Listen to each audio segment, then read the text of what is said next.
பாலக்கோட்டில் புல்வாமா தாக்குதல் 7ஆம் ஆண்டு நினைவு விழா 40 சிஆர்பிஎஃப் வீரர்களுக்கு வீர வணக்கம்.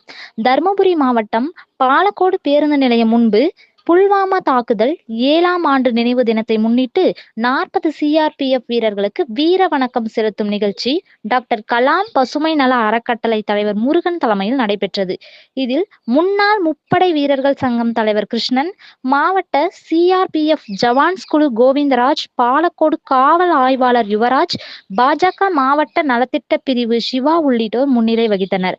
கடந்த 2019ஆம் ஆண்டு பிப்ரவரி 14ஆம் தேதி காதலர் தினத்தன்று புல்வாமில் தற்கொலை படை தாக்குதல் சம்பவம் நடத்தப்பட்டது.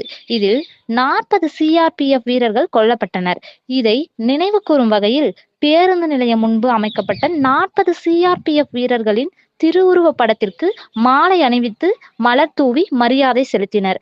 இதில் முன்னாள் இராணுவ வீரர்கள், பொதுமக்கள், காவல்துறையினர் உள்ளிட்ட ஏராளமானோர் கலந்து கொண்டு வீரர்களுக்கு மலர் தூவி மரியாதை செலுத்தினர்.